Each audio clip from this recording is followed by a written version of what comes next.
C'est à vous. Hi, ladies and gentlemen, dear colleagues. I am really happy to be there today as a chairperson of this webinar organized by Biocodex Laboratories. You will be around 1,530 people, and we have to talk about a problem which is still taboo, intimate hygiene. As you see, we will have with us three speakers. Dr. Jean-Marc Bobot from France. He will discuss the role it plays in the presence of infections at different stages for women's life. The Dr. Claudio Rebelo from Portugal will discuss the best approach to intimate hydration and microbiota. These two presentations deal with the scientific side, but how should we approach the subject with our patients in the doctor's office, in real life situations? Professor Razel Lanapi from Italy will discuss this vital aspect of the question. 3 points we have to discuss. Changing times and habits. Have you seen the left? You can see on the left this machine. It's an whole machine used at the beginning of the last century for vaginal shaver. And you know that time and habits are changing. We need to consider women's modern beauty routines as regards waxing and shaving the genital area, for example. We have also to choose the appropriate products, water only, water associated with soap or synthets. And at last, we have also to speak about the frequency of use, what is best for optimum genital health. Let me now introduce Dr. Bobot from Paris. Dr. Bobot is director of Alfred Fournier Institute, and this institute is involved in diagnostic, treatment, and research on infectious disease. Thank you, Lydia. It's really delighted for me to share this webinar with you, and I think that it is this is a one. It is perhaps at the first glance rather strange to make a link between intimate hygiene and urogenital infections, but I'm going to try to show you what are the mechanisms of this link. But first of all, we have to look at a global view of this infection, and first the classical urogenital infections with first bacterial vaginosis, which is a prototype of vaginal dysbiosis. It's probably the most frequent, it is probably the most frequent infection, and probably it depends on country, but the prevalence is between 20 to 60%, depending to the country. The second infection is, of course, vulvovaginal candidiasis, which lead to 5 to 10 million consultations by year in the world. The third one is less known, but it is the aerobic vaginitis, which represent between 7 to 12% of vaginal infection. And last, urinary tract infections with 150 million consultations by year. But there are other infections, and mainly sexually transmitted infection. According to the World Health Organization, more than 1 million of sexually transmitted infections are acquired every day all around the world. Concerning only 4 of these infections, chlamydial infection, gonorrhea, syphilis, and trichomoniasis, each year there are an estimated of 374 million of new infections of these 4 infections. We know that almost 38 million of adults and infants live with HIV all around the world. And all these infections, all these sexually transmitted infections, can have an impact on the physical health of patients, but also to the psychological health of these patients. So it's very important to talk about that. And what we know is that vaginal dysbiosis play a major role in classical infections like bacterial vaginosis or candidiasis, but in STIs as well. On this slide, you can see that in case of vaginal dysbiosis, there is an increased risk of acquisition and transmission of all sexually transmitted infection, even for viral infection like HIV, herpes virus, or papillomavirus. So, taking into account the vaginal dysbiosis is a keystone of our discussion today. What are the global consequences of the vaginal dysbiosis? As we have just told, all the infections like dysbiosis, like vaginal bacterial vaginosis or candidiasis, urinary tract infection, and sexually transmitted infection. But vaginal dysbiosis is involved as a cofactor of cervical cancer. It can lead to adverse events during pregnancy, like preterm birth, premature rupture of membranes, spontaneous abortion, and so on. And it is involved in recurrent implantation failure in women during in vitro fertilization. But this vaginal dysbiosis is responsible of female infertility, decreased sperm quality. And during menopause, we know that there is a direct link between vaginal dysbiosis with vaginal discomfort, vaginal dryness, and the genitourinary syndrome of menopause. And we have a lot of current studies about the link between the vaginal microbiome and endometriosis and other genital cancers. Vaginal microbiota, just a word about that. We know that the most common composition of vaginal microbiota is lactobacilli-dominated vaginal microbiota. And one of the most important property of the lactobacilli is to maintain an acidic environment by the production of lactic acid. However, we know that there are a lot of variations due to geographical or ethnical conditions all around the world concerning this vaginal microbiota composition.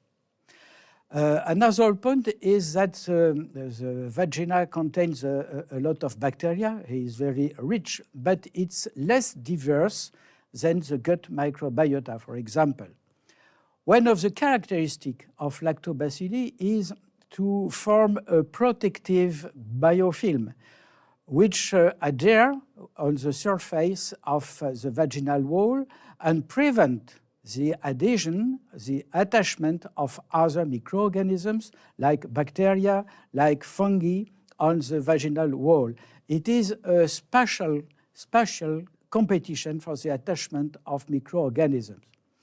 There are other properties of this lactobacilli, like the production of bacteriocins, which are antibiotic-like, or hydrogen peroxide with antibacterial properties. But what is very important for me and for women it is that the vaginal microbiota is not alone.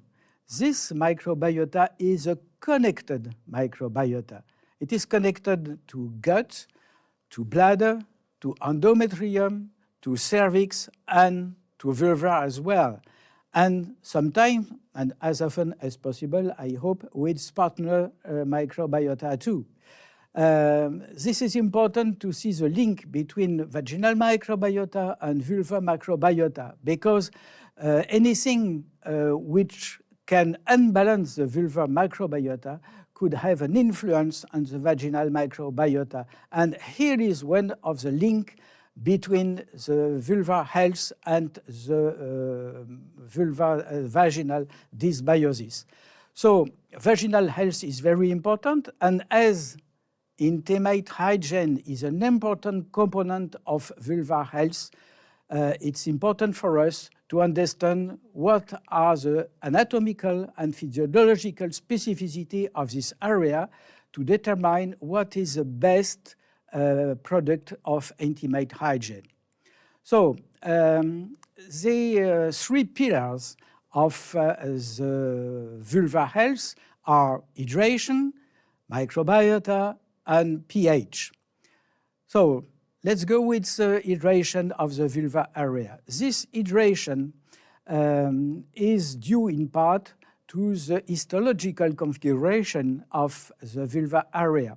And there are differences between the skin part of the vulva and the introitus of the vulva. On the left, you can see that the cutaneous part of the vulva is dominated with the keratinized epithelium, which is mostly hairy on the mons pubis in the external labia majora. And by the way, when patient uses definite depilation with laser, for example, the laser will remove the hair and remove the sebaceous glands as well. So the problem, you can imagine very easily that in this case, you have a decrease of the moisture of the epiderma and a risk of increasing the dryness of this area. On the right, you have the composition, histological composition of introitus, which is rather very similar to the vaginal wall. What is important to consider that as other part of the body, the hydration of the vulva comes from inside. And the role of the epiderm is to protect against the transepidermal water loss. And for that, there are several mechanisms, and one of the most important is the hydrolipidic film, which cover the surface of the epiderma. But inside this epiderma, we have other mechanisms to keep the hydration, like lipid component, like natural moisturizing factor, which are very important to keep the moisture inside the epiderma and to avoid the transepidermal water loss. Because there are some specificities of the vulvar area in terms of hydration. It has been demonstrated that the moisture is slightly but significantly lower in the labia, at the labia, mons pubis, than other part of the body. And on the left, you have a schema which shows the difference of the transepidermal water loss. And as you can see, in the labia major, we have most important transepidermal water loss than in other part of the vulva. That means that the vulva has a weaker epidermal barrier. So this natural hydration must absolutely be respected for almost two reasons. The first one, it forms a natural barrier against chemical, physical, and microbiological attacks. it is important for the elimination of waste as well. The second, that if we maintain a good hydration, it is for the sexual activity as well, but for daily basis, because vulva is the most of time in contact with underwear, and it could produce some irritation. And if there is a good hydration, it could protect against these irritations. We have some condition where this hydration can be disordered. The first, the prolonged or repeated exposure to water. The second is excessive use of soaps or other detergents. And we have other certain skin conditions with especially vulvovaginal infections and especially candidiasis, which can lead to irritation or lack of hydration. And we have the use of antibiotics and also dermatological topics, which could enhance the irritations locally. Of course, some dermatosis, like psoriasis, like eczema, can lead to loss of hydration. The role of female hormones are also important, because we know that estrogen have a good impact on the hydration. But we don't know exactly what is the role of progesterone in the hydration, but probably it is more negative than the estrogens. Just a word for the hydration of the vagina. The first point is that the vagina doesn't contain glands. The vaginal hydration depends on the fluid secreted through the vaginal wall, but mainly on mucus from cervical and vestibular glands. That means that anything that disrupts the functioning of these vestibular glands can impact the vaginal hydration. And you have one of the second mechanisms of the implication of the vulvar health in vaginal dysbiosis as well. The vulvar microbiota. This area is a microbial crossroads, because we can find microorganisms coming from vagina, urethra, gut, and the skin folds. And some studies showed that this microbiota is diverse, but it varies from women to another one, and it's very difficult to define exactly what is the composition of healthy microbiota in the vulva. But the point which is common to all women, that this zone is a transfer zone for lactobacilli from rectum to vestibule. Why? Because we know that the natural reservoir of lactobacilli, of vaginal lactobacilli, is the rectum. And this lactobacilli will transfer from the rectum towards the vestibule via the perineal skin. And if patients or women use antiseptics which are very toxic for lactobacilli, these antiseptics can lead to vaginal dysbiosis. And the second point, that the loss of hydration can damage the head mill, which conduct the lactobacilli from the rectum to vestibule. As you can see, there are other causes of dysbiosis, and I'd like to emphasize the role of smoking, which is one of the main important problems with vaginal dysbiosis. But you have the list of other causes of disorder. The vulvar pH. There is not a single pH in the vulvar area, because we have a wide range of pH from the vestibule with the pH around 4.8, 4.5, to the skin area where the pH is around 6 to 7. And furthermore, there are a lot of variations of this pH due to menstruation, sexual intercourses, and so on. So there is not a good pH, only one good pH of this area, but a wide range of pH of this area. So to resume, there are numerous causes of dysbiosis, disorder of the intimate area.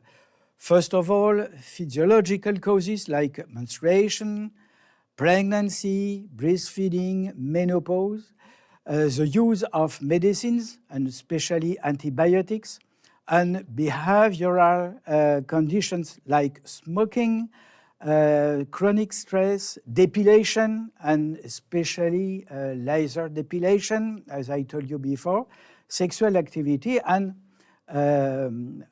unsuitable intimate hygiene. But the next speaker will explain exactly what is the role of intimate hygiene. So in conclusion, I think that the role of a gynecologist, but also all healthcare providers, is pivotal for the information on intimate hygiene, because genital hygiene counseling is a fully medical action, as it could protect against the use of unsuitable products like antiseptics. And the use of specific products can provide a daily comfort and limit the risk of disorder in the area, like urogenital infection, as we have seen before. So healthcare providers should be aware of vaginal beliefs, of women's beliefs and concerns. Especially, there are a lot of fake news all around the world about this, but this is the next topic about, I give the parole to our chairperson. Thank you, Dr. Bobot, for this in-depth and detailed presentation. It was really interesting. It gives us a clear picture of the physiology of this intimate region, which help us explain it to our patient. Let me now introduce Dr. Claudio Rebelo from Porto in Portugal. He is coordinator of gynecology oncology in the Hospital of Pedro Hispano in Porto. He is also hospital assistant in gynecology and obstetric, and he is president of the Portuguese Society of Menopause. Dr. Rebelo, it's you. Hello, good afternoon. Are you reading me well? So for me, it's an honor to participate in this webinar, and I just want to thank you, Biocodex and Florence, for the invitation it made to me. So I don't see the slides here, but I'm going to start. I don't have image of the slides.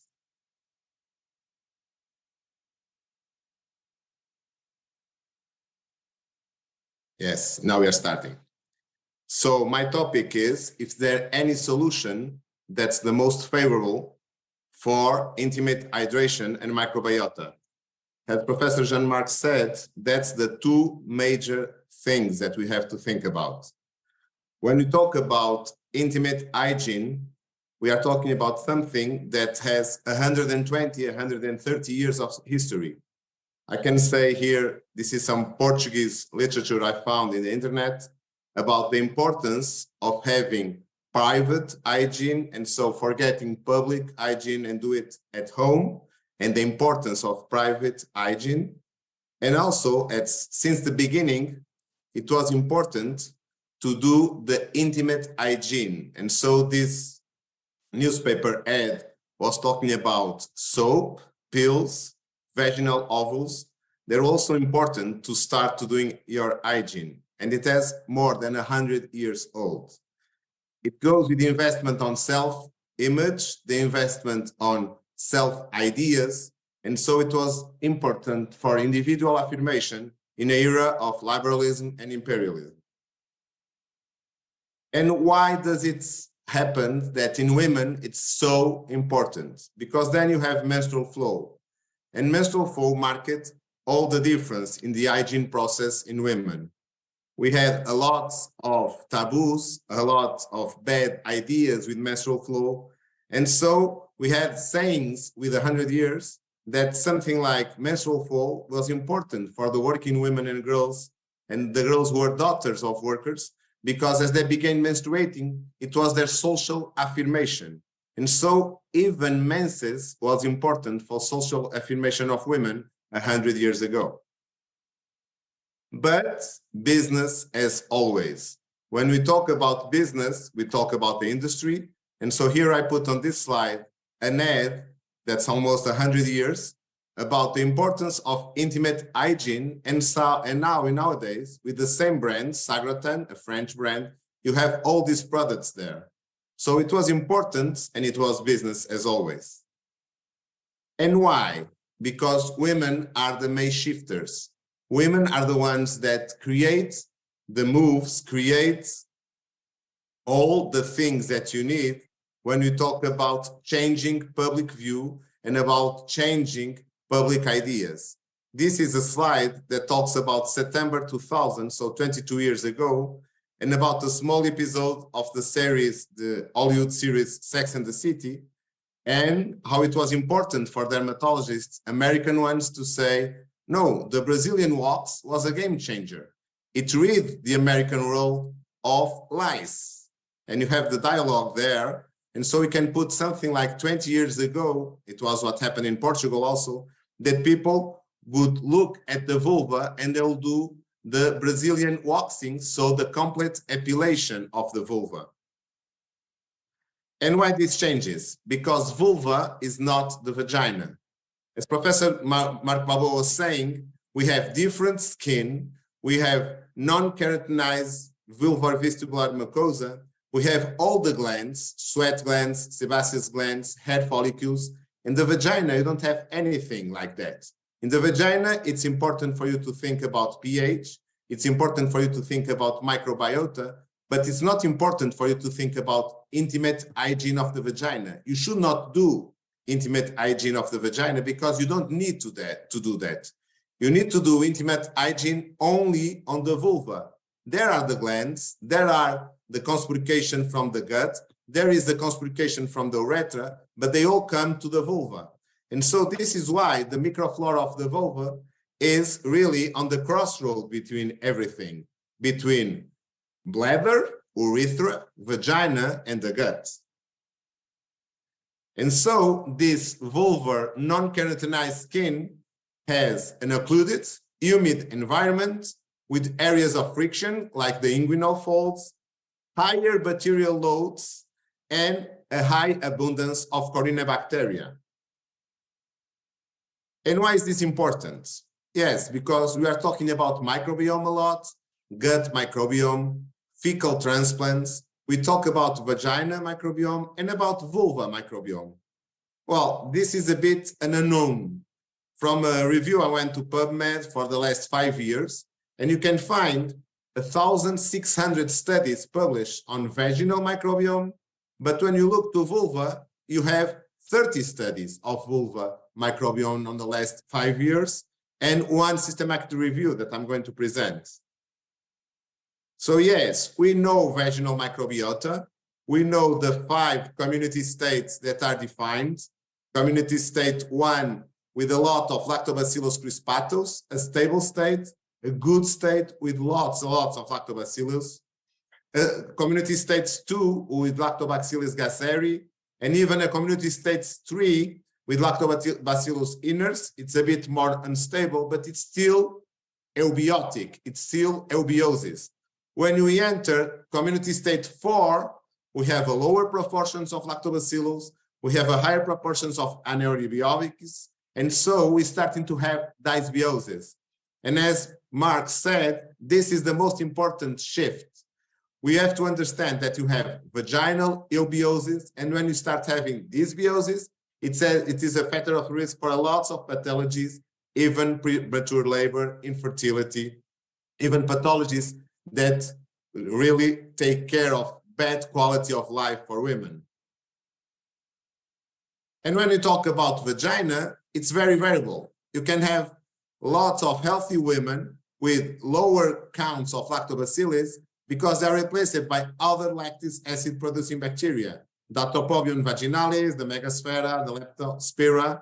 Sometimes you have women that are asymptomatic and you do a pap smear and you find their Candida, you find their Staphylo, and they are not unhealthy. They have just some starting to be on the dysbiotic side, and you should not treat, you should surveil, because if they don't have complaints, they have a healthy vagina. But when we talk about vulva microbiota, as I was saying, we have a lot less studies, we have lots and little information about all the confounding factors. And yes, the vulva is there really on the crossroads between vagina, urethra, gut, hair, pubic hair or no hair, and important, the type of clothes, the type of life the woman has every day in and every day out. And that lifestyle factors really disrupt vulvar microbiome. You have sexual activity, but you have topical medication, you have washing, and too much washing is bad for the microbiome, is bad for the skin, it removes the lipid protection, and then you have all the hormonal and menstrual cycle status influences. So when we talk about microbiome, we have this type of difference. Even ethnicity is important. You have dominated lactobacillus in vulvar microbiome if you are Asian or if you are Caucasian woman. But when you have an Hispanic or a Black woman, it goes almost to half.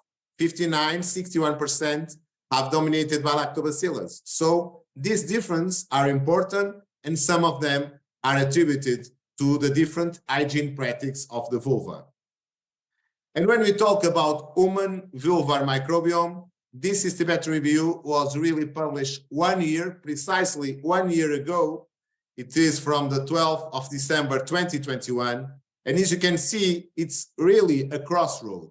You have here areas like labia majora that are near what we could say about vagina, but then you have the skin in the inguinal fold, and then you have the vagina that really is different. And when we talk about interlabial fold, difference from age to age, so we cannot say that the vulvar microbiome is only lactobacillus. No, when we look at the skin, you have lots of actinobacteria there, Corynebacterium, you have Staphylococcus, and you have Prevotella.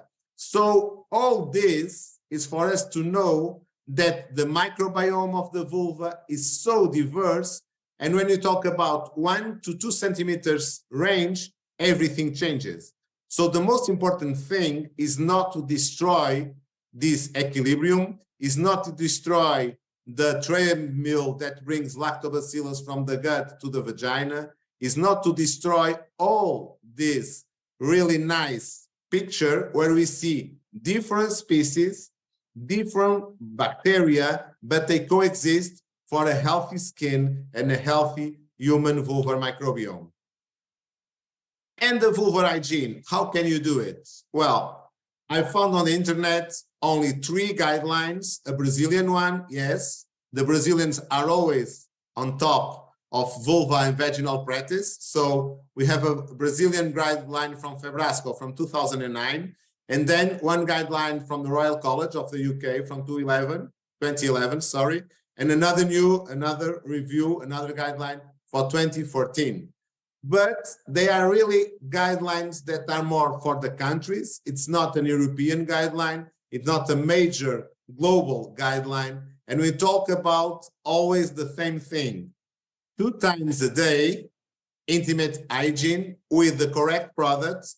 Don't use water all the time. Don't use soap. And only 2 times a day, in the morning and at night.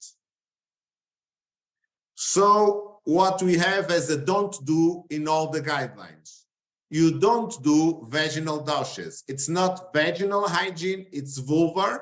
And so you don't have to take anything inside the vagina. The vagina is correct systems of cleaning. And so they don't need, and the vagina doesn't need to be bothered with soap, water, or things like that. Don't do too frequent washing. don't wash only with water. Only water is going to remove really deeply the lipid barrier, and so it's going to promote dehydration, and we really don't want dehydration of vulva. Don't use antiseptics. As I was showing, if you have all that image of a nice vulvar microbiome, you should not use antiseptics that's going to sterilize and destroy that equilibrium. Don't use intimate hygiene soap or deodorants. Don't do that. Don't use products that have nice odor, because all that excipients is bad for the equilibrium. And don't use panty liners, don't use hygienic pouches every day or tampons. Just remind that they are to use only on periods and only with menstrual flow. So as I was saying, it's vulvar hygiene, not vaginal hygiene. The vagina has their own protective mechanisms and they don't need to be bothered. The vulva as a reservoir for organic leaks, for vaginal secretions, for urinary and fecal contamination.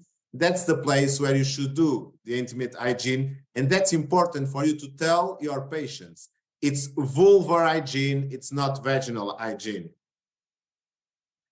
We have this reference here that says that women that use bubble bath have 2 times the risk for bacterial vaginosis, and bacterial vaginosis was 3 times more common in women using antiseptic solutions on the vulva, and 6 times more common when women use a douching agent. So the products should take care of the vulvar area. They should be hypoallergenic with a mild detergent effect. And I was telling you, it's going to be used every day, 2 times a day, in the morning and in the evening. So they really should be mild detergents, so they don't destroy the skin, and they should be a blend of tensioactives, emollients, with the correct pH for the vulva area. And what should you choose? Well, these are the main characteristics: no irritants, protection against dryness, so they can promote real hydration of the skin, and the maintenance of a balanced microbiome. And when you look, we don't find so much studies finding what is the product. So I'm going to put here a round table from pediatric dermatology, just for you to know. It has 6 years. You have 5 to 6 pages there that talk about how you should do a healthy infant skincare, and you talk zero, completely zero, about the genital area. You talk about diapers, you talk about the rest of the skin, but even in kids, even in small children, this group of dermatologists, pediatric dermatologists, they don't publish there the consensus for how you should do it on the intimate hygiene on kids. So it was for me to find this study. Is a graduated thesis of a pharmacologist from Portugal, from University of Interior Beira. It's from June 2013. It has almost 10 years, but it's a nice study because it's going to compare 5 different products, our main products at the time being sold for intimate hygiene. And so these doctors and Professor Martinez, they went to study how the skin changed if it was with one product, the other, or the other. They are going to evaluate the hydration, they are going to evaluate the pH, they are going to evaluate the content of lipids using the machines that are standard from this company in Germany. And when we talk about hydration, just to remind again that it depends on several factors. It depends on the hygroscopic power of the stratum corneum, so the maintenance of a barrier with a hydrolipidic film that can sustain the water there. As Professor was saying, the water comes from all the cuticula of the epidermis and the dermis, and the importance of the skin of the vulva is to maintain this hydration. The amount of water evaporation, it should be controlled so you don't dehydrate the skin and you don't lose the barrier.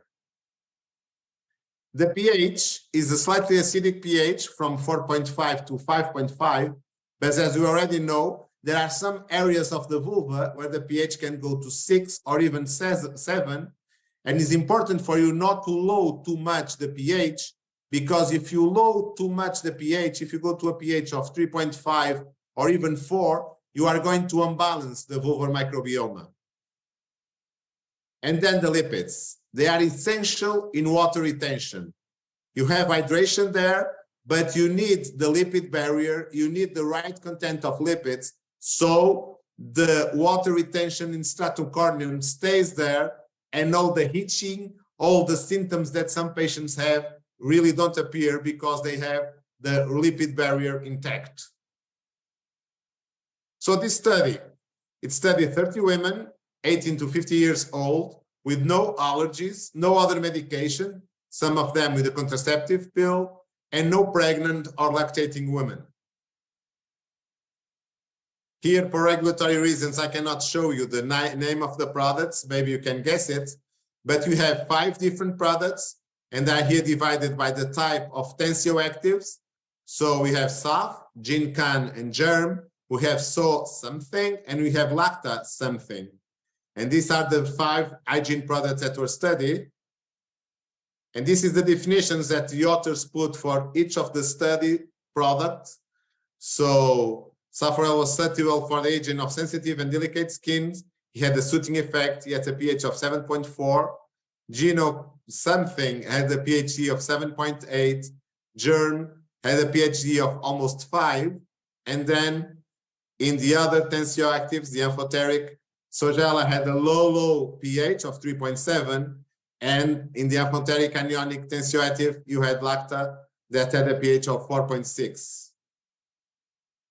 And how they compared. First, the study wanted to show what was to do hygiene with blue soap. The regular soap, the everyday soap, the hand soap, it's really wrong to do it, because in the beginning, for hydration, even water and blue soap improve hydration, but at 30 minutes, they start to dehydrate the skin.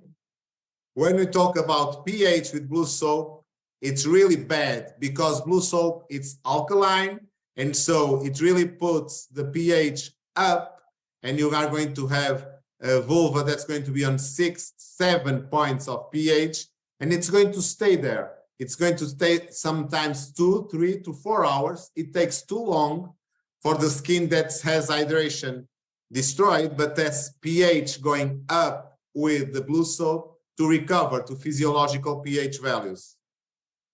And about lipids variation, yes, it's the same thing.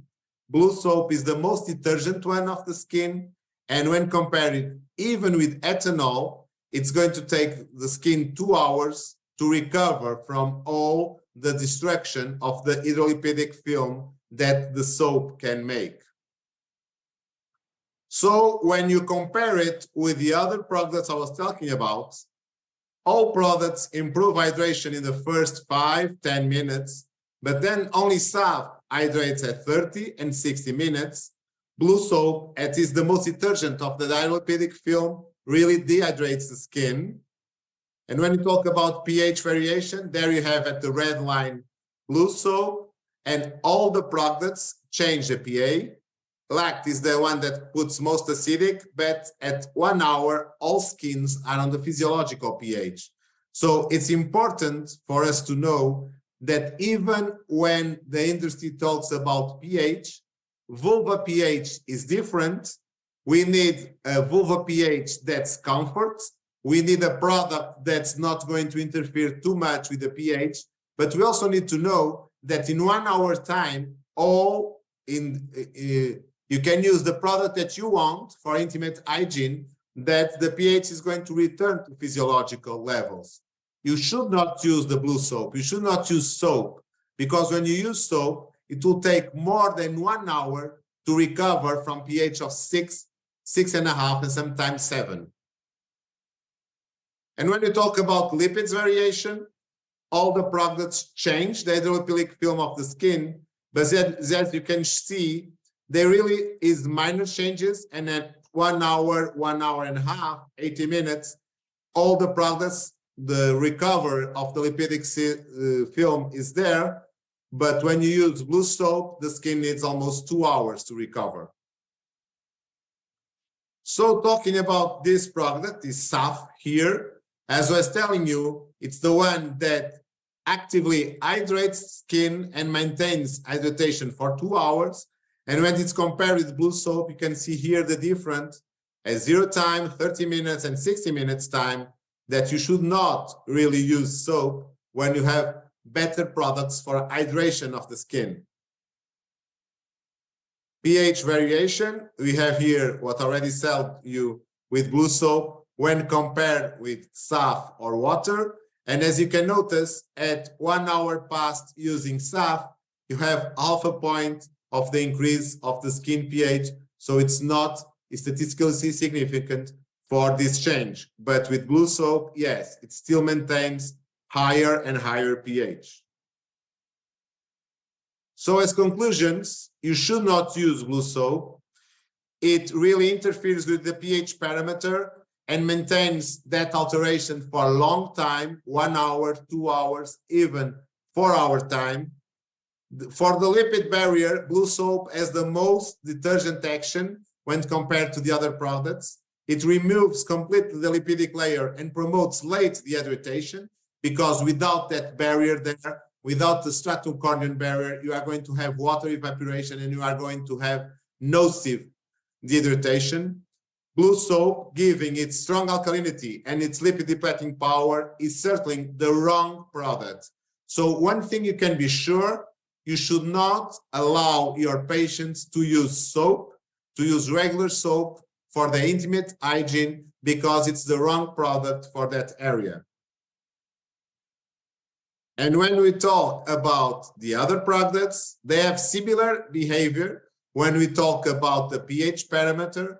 And after 1 hour, the skin goes to their physiological pH value. When you talk about lipids, all the 4 products there that I tell you, SAF, LACT, GIN, and GERN, don't have a major impact on skin lipid removal.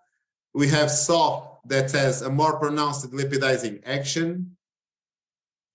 But when we talk about this major advantage, hydration, SAF presents the higher values in terms of hydration of vulvar skin.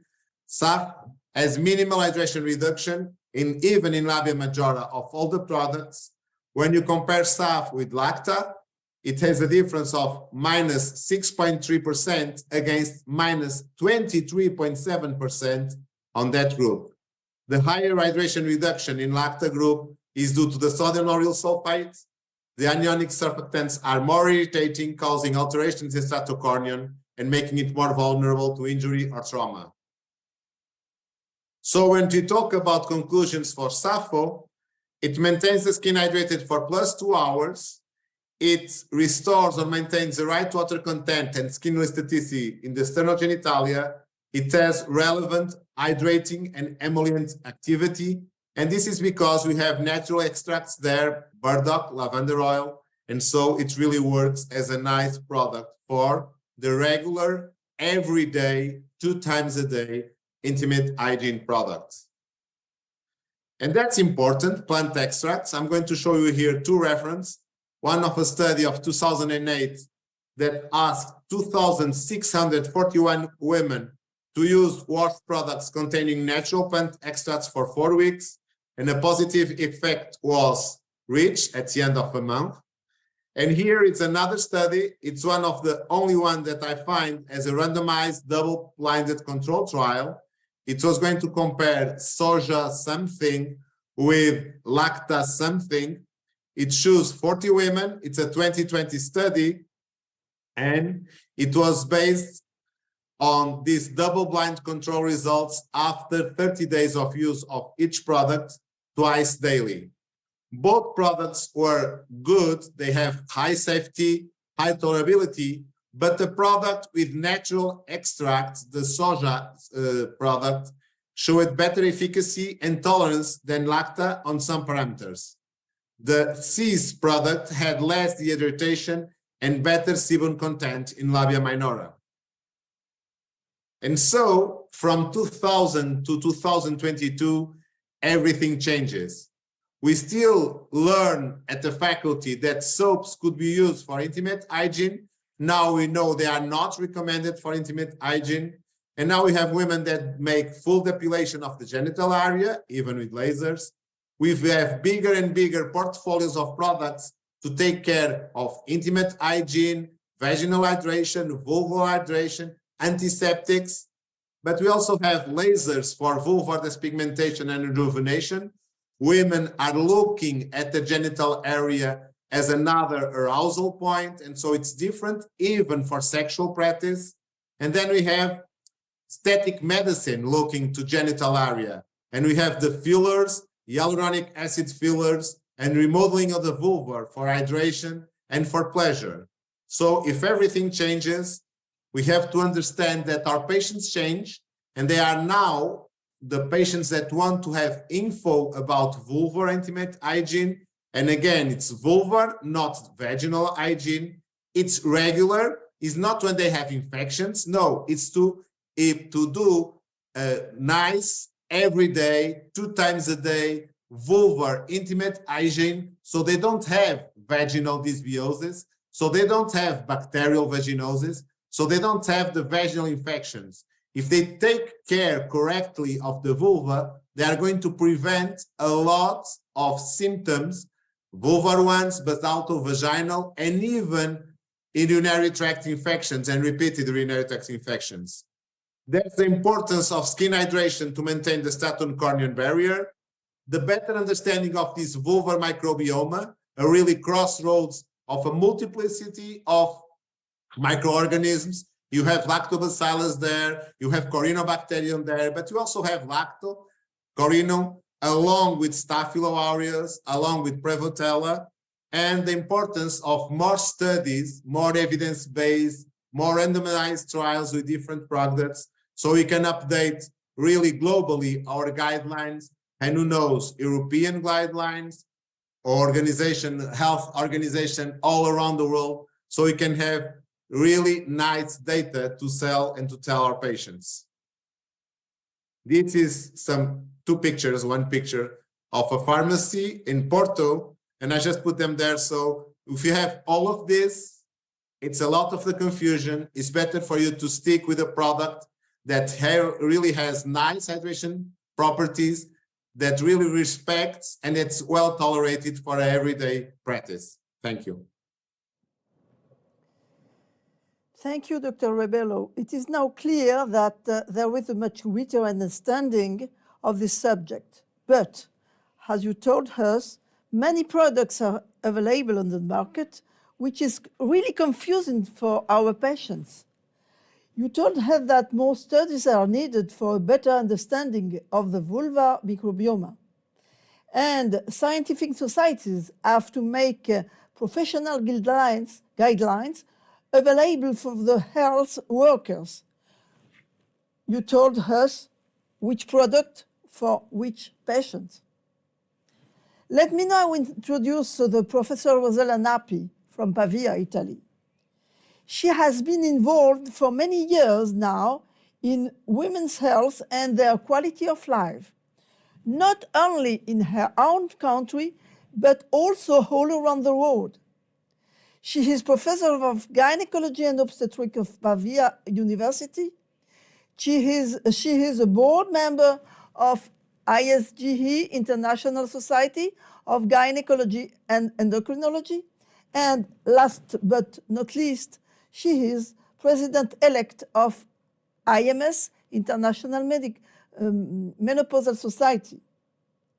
She will demonstrate how we can apply and adapt all those scientific information we have seen up to now to different cases in women from infancy to menopause. Rosella? Just a minute. After Dr. Nappi, please, it will be time for your questions and comments. Please feel free to send them in. Thank you. Thank you, Lydia. Hello to everybody. It's a real pleasure to be here with you, and I thank Biocodex for inviting me here. And also I thank my colleagues because they made my life so much easier in terms of helping me to understand which one are the point I really need to stress to help you to understand how to discuss this topic with women. Here my disclosure of interest. Let's start by saying that my interest for hygiene, we may say, for intimate hygiene, derives from my interest from intimacy. Because I was very lucky some years ago to be involved in a very important survey that was named the Vagina Dialogue Survey. And in that survey, I first understood that women sometimes they mismatch these two words, because when they want to talk about the vulva, they usually talk about the vagina.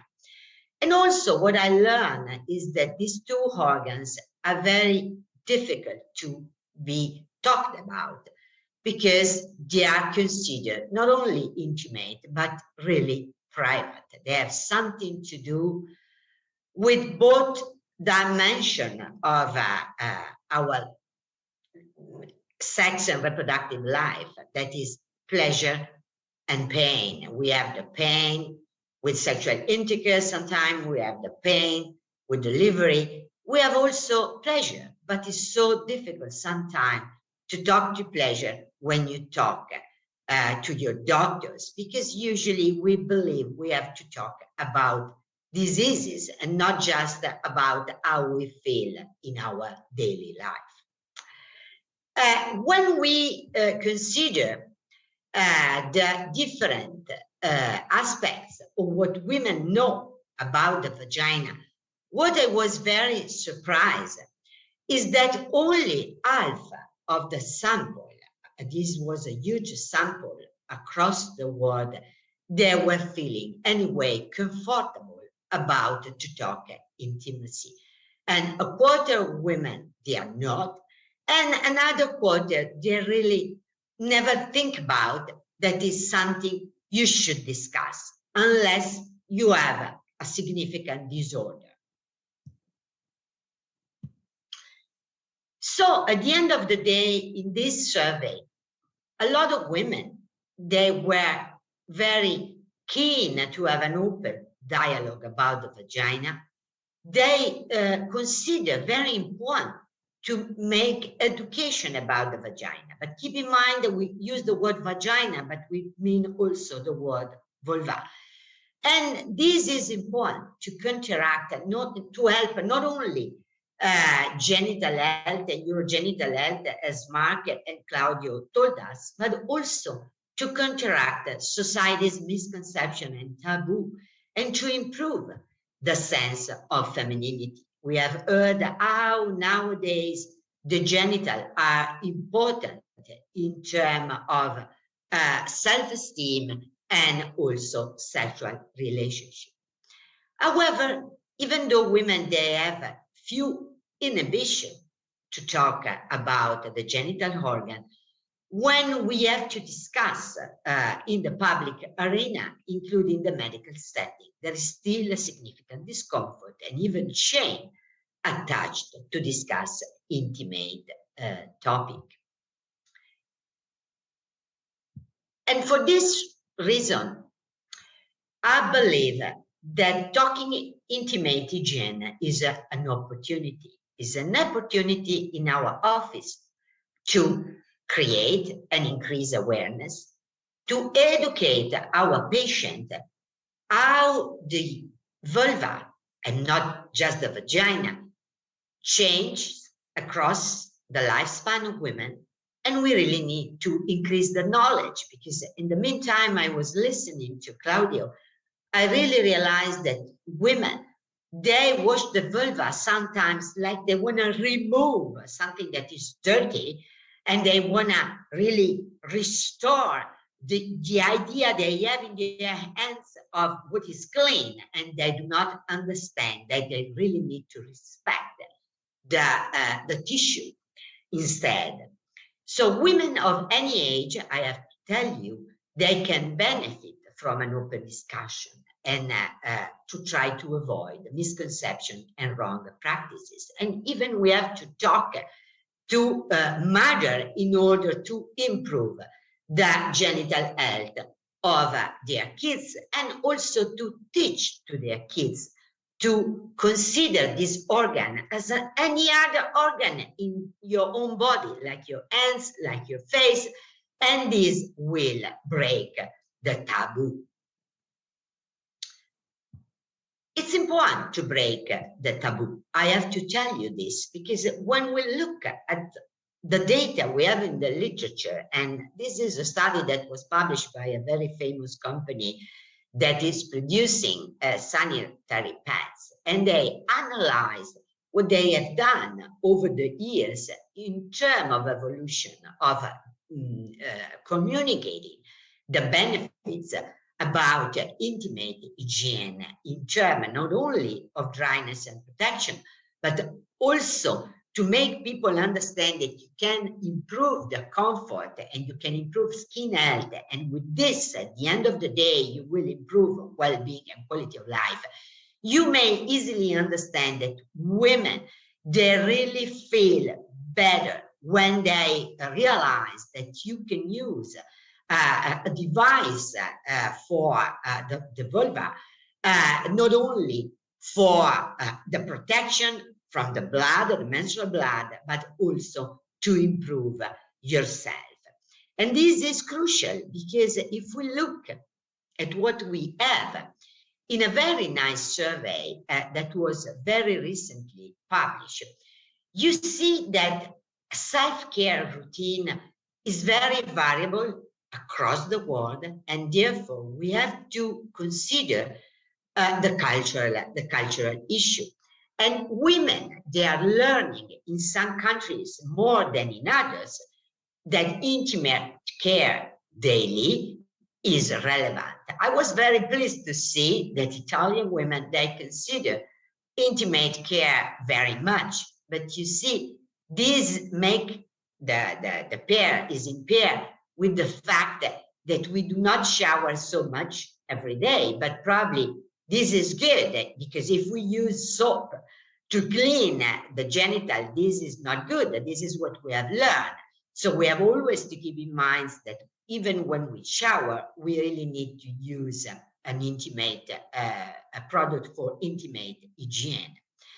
But you see, intimate care is growing, but it's not really at the same level as body care or teeth care. And this is important. And we have to keep in mind that when we interview so many women, and when we discover that only a minority of them in some countries, think about China, for example, they consider intimate care, I believe that we still have a lot of work to do on this topic. And this topic is really important. Another aspect I have learned from this beautiful survey, it's really what Claudio was saying to us, that we have a strong impact nowadays of intimate self-care on well-being of the genital in terms of other dimensions of health.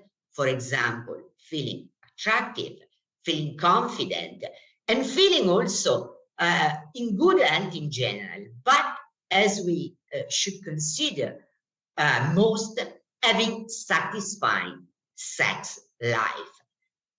This is not so strong if you look at the percentage, because the number are more or less between 27 in the UK. We have learned how it's difficult in the UK to talk about sexuality in many different surveys, is a bit higher, for example, and this is the top country, the country of Claudio, is Portugal, 40%, having satisfying sex life is related to intimate self-care.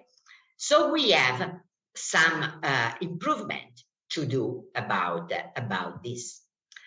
And last piece of information I want to share with you regarding this survey, it's really what women think about different situations affecting their self-care routines. And you see how this is the situation in terms of not sexual health in general, but there are some people, they just do a routine on their intimate care when they have sexual intercourse, and not just in general. And this is very common in some countries more than in others. For example, the one that were not doing routine care, such as China. But you see that people also consider menstruation very important for self-care routine. And this is crucial because we know that the menstrual blood is changing very much the pH of the genital. And people, they consider motherhood as a golden moment to learn about self-care, but this is true in some countries more than others. And only few people, apart in the Philippines and Thailand, and in general in Asia, even in China, we have to say, they consider the change from prepubertal age to puberty as very important for intimate self-care routine. So, in my view, we have to consider the information we have already listened from my colleagues in terms of giving clues to our patient about the journey of the vulva and the vagina across different periods in life. So as soon as we have a new mother, of course, we can advise her in terms of intimate hygiene during the postpartum, but also we have to advise about the newborns, because we know that at the very beginning, the newborn is in a sort of balance with the mother in terms of pH, but as soon as it enters early childhood, will not be the case anymore, because the vulva and the vagina will change. There will be a natural, neutral pH.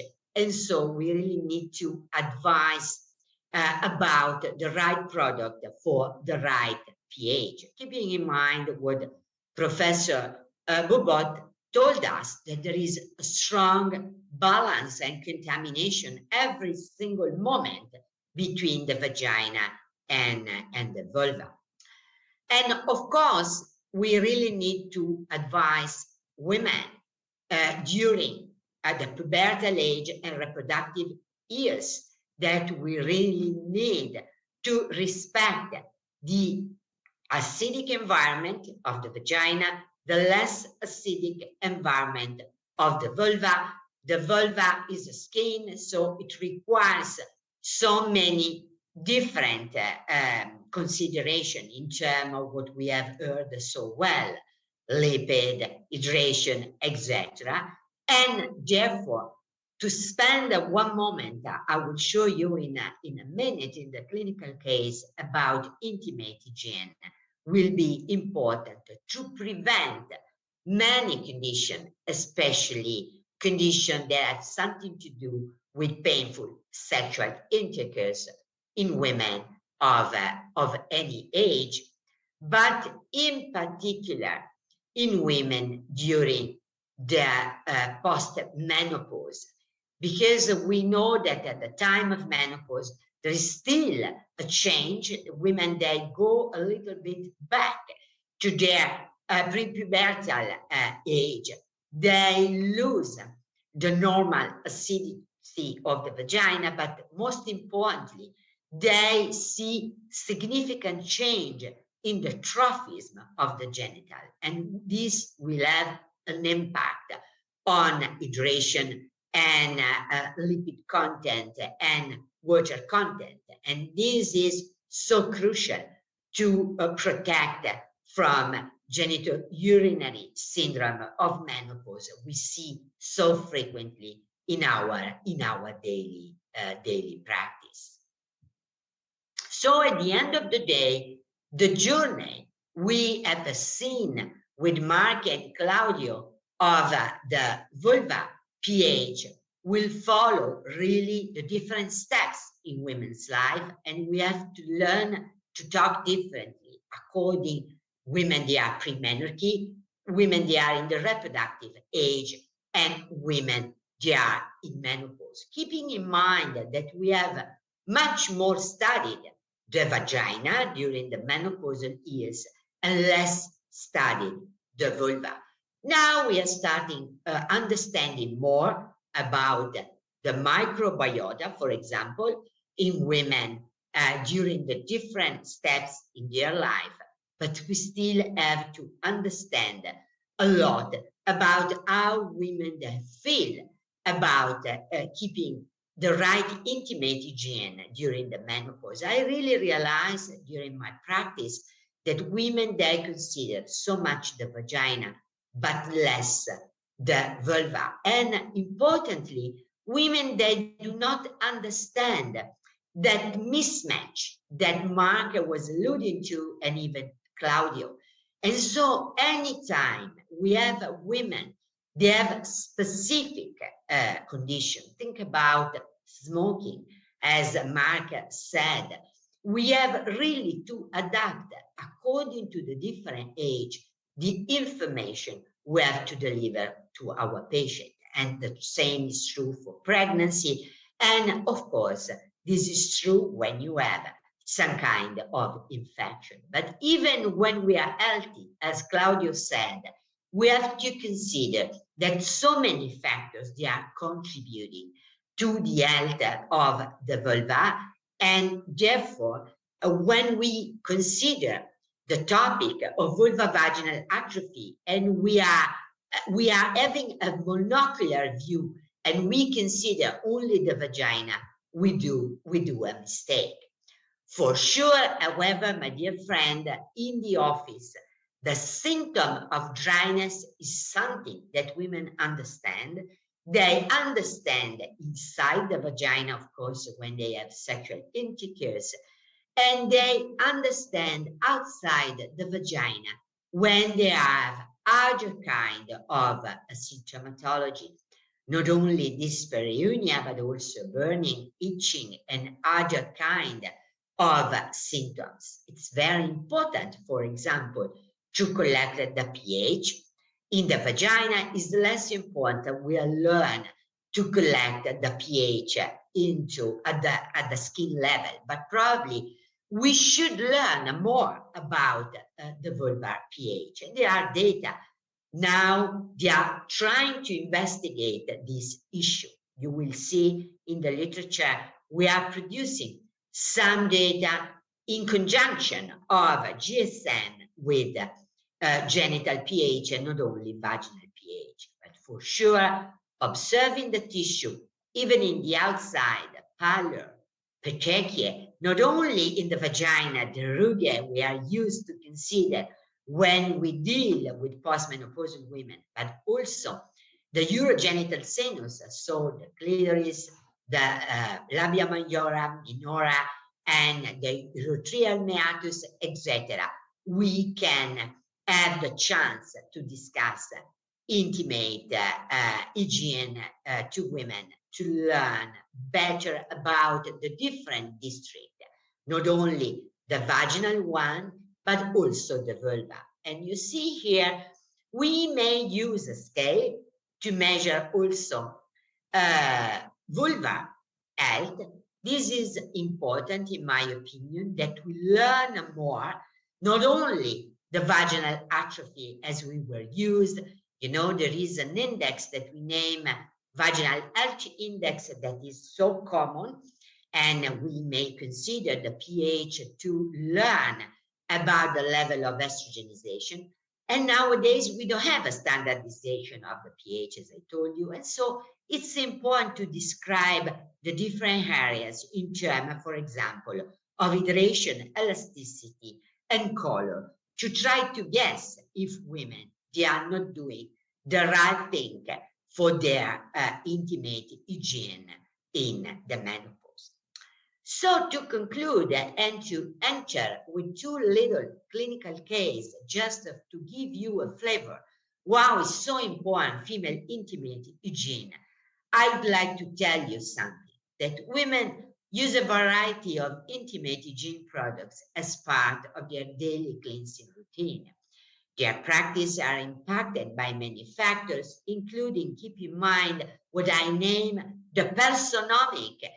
We don't have only omic science and the microbiota, but we have the woman, personal preference, cultural norms, religious practice, and also the guidance, the type of healthcare providers women have can do the difference. There is abundant literature on the vaginal environment, as Claudio said, that is only little knowledge about the vulvar area. And so if we break the ice with our patient and we start the conversation, we will learn a lot. And we will learn how to keep an healthy tissue, not to try to fight against, for example, odor, unpleasant symptoms, and so on. Because as we have said, that this is pathology, this is not genital health, and we have to teach to women to keep their genital health. And routine washing of the vulva is really desirable to prevent accumulation of vaginal discharge, sweat, urine, fecal contamination, to prevent, not to treat the offensive body odor. So to give in their daily counseling this kind of information is very important. And also is important to stress to our patient that if you are doing a treatment for the vagina, for the vulva, you can combine also with an intimate product to maximize the effort that you want to reach. Think about to treat the genitals during menopause with something that will hydrate more and will keep a better skin pH and will keep on going also with an healthy microbiota. And last but not least, what is relevant is really to the adoption of correct habits. Anytime we have women reporting symptoms, because I will show you that I see a lot of patients that did not receive any single information about hygiene products. And we know that we have different hygiene products and we have to learn, as Claudio showed you, which one is the best for our patient. Keeping in mind what Mark told us, the barrier function of the vulvar skin is weaker in comparison to many other anatomical sites. And this is crucial to clinical situation we see in our practice. We really need to keep on going with the characteristics of the skin. And why I'm telling you this? Because over 60% of 530 women attending specialty clinic, for example, for vulvar disease, so having some kind of condition, reported adverse intimate hygiene practice. So meaning that did not receive the correct information and they were using irritant chemicals contained within detergent, fragrances, and maybe even lubricants that were not appropriate for them. And so just to finish, I just to read these two cases to help you understand the most typical situation we have in our practice. This is Lisa, 24 years. I saw her for repeated consultation for vaginal discharge and burning vestibular. She's a pill user. We have so many women using the pill sometimes. and having dryness. She has also past history of papillomavirus, so many out there. She has, of course, she is unlucky, she has everything, but it's just to remind you that we see a lot of these women out there. They receive several gynecological advice on multiple aspects of vulvovaginal health, a lot of products, a lot of things to relax their pelvic floor, etc.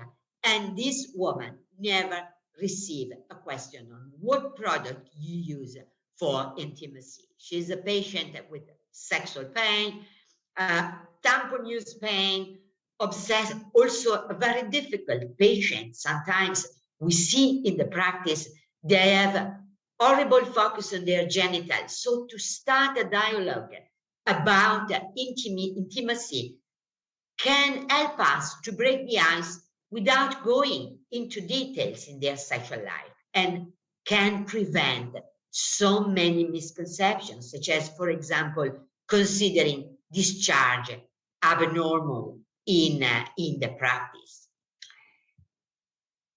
And also, this woman, she had constant use of panty liners, you see, post-shave care that was so poor, excessive intimate hygiene products. So you discover so much when you have a patient with vulvar pain, vestibulitis, inadequate hygiene with menstruation, and the frequent douching that Claudio was saying they are so bad, especially following menstruation after coitus and spotting. So, as you can see very clearly, counseling is really essential for this young adult woman, and it's really mandatory. And last, it's my dear women, postmenopausal women. We have a repeated consultation for vaginal dryness and sexual pain. These women, they don't use hormones because they are against. Maybe they may have a past history of infection, so they have a special focus on their vagina, putting a lot of products against candida. They always remember that when it's burning in there, it's because of candida. And gynecologists, of course, they give a lot of advice, maybe for the vagina, but never question on intimate topics. You may believe me, this is something happening in my country. And more or less, you see the problem, they are the same as the young ladies. Sexual penetration may be difficult. Even before, it's not only vaginal atrophy. We have always to consider the history of the patient. Even inserting ovules for these women, it's painful and was even painful in the past. These women you will never convince maybe about using hormones. So it becomes vital to give good advice about intimate hygiene to keep vulvar tissue healthy against the symptoms of itching, burning, and dryness. And we hope we can advise these women to put also some product in the vagina to relieve the condition of vaginal dryness and to help these women to understand better what's going on, that they don't have to use, as the young one, panty liners constantly, that it's normal for them, in their case, to lose pubic hair. And this is something important in the menopause, because losing pubic hair is like to shave all over, but this is changing the trophism of the vulva. And therefore, ladies and gentlemen, counseling is important also for these women that we believe they are so old and they should know everything about vulvar hygiene.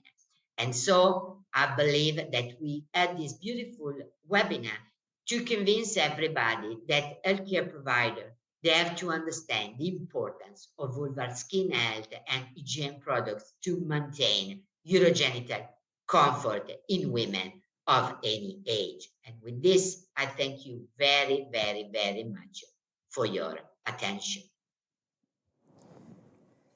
Thank you, Professor Nappi. Now it's time for the comment and the question. And let me start first with a comment. You said women at any age can benefit from an open discussion about intimate care to avoid misconception and wrong practice. And you have shown us the result of an international study, but we know more is needed because we have to convince not only our patients, but also our colleagues that, as you point out so pertinently, you, Dr. Bobot and Dr. Rebelo, the vulva is not the vagina. Let me see if we have some question. Yes, we have one for Dr. Bobot. Dr. Bobot, do you think the only objective of cleaning intimate zone is to wash out cellular debris, or do you think it could have any other function? Oh yes, of course. The purpose of the daily wash is to eliminate microbial and cellular debris, but not only. The point, as Claudio said, this product is not for the sterilization of the zone, but this wash, this product must protect the microbial area and protect against the dehydration. So it's not only for feeling clean, it is for daily comfort, not sexual comfort only, but for health comfort in general. Thank you. Another one, it's to the Dr. Rebelo. Dr. Rebelo, you talked about lipids contents. Do you think that it's important to preserve the skin barrier function while having daily intimate hygiene? Yes. As I tell in my lecture, that's the most important thing, because the skin in the vulva, it is a non-keratinized skin, and it has all the folds from labia majora, labia minora, the inguinal fold. So it's a skin that, if it's well preserved, it's a skin that it has the lipid barrier intact. It can maintain hydration, it can maintain water.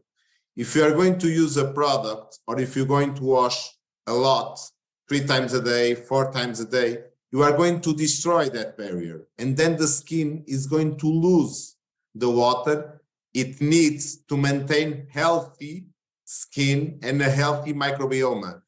The major thing I was talking about was, if you go to Google and you put vulvar pH, you are going to take answers of vaginal pH. So nobody wants to know about the vulva. If you put in Google there, vulva pH, what is the vulvar pH? All the answers is going to be about vagina. So when we are talking about vulvar skin, it's really important for us to know that the lipid barrier, the natural moisture factors, are the ones that protect this skin from aggression, are the ones that protect this skin and protect women for that symptoms of itching and scratching. They have the itch, they want to scratch, they damage the skin, and if they go and make wrong intimate hygiene procedures with the wrong products too many times with soap, they are thinking they are doing the correct thing, but they are doing the wrong thing, and it gets worse. And sometimes they appear to you and they want to treat candida, and they want to treat other things. They don't have nothing. They just have the destruction of that natural barrier, of that lipid barrier that's important to maintain a healthy skin in the vulva, because it is a non-keratinized skin. It's really thin, and so it's easy to damage. Thank you, Dr. Rebolo. Let me see if you have any question more. No, it seems no. You were really understood by our colleague. So let me thank now our 3 speakers, all the participants, and the Biocodex laboratories for this interesting afternoon. Thank you.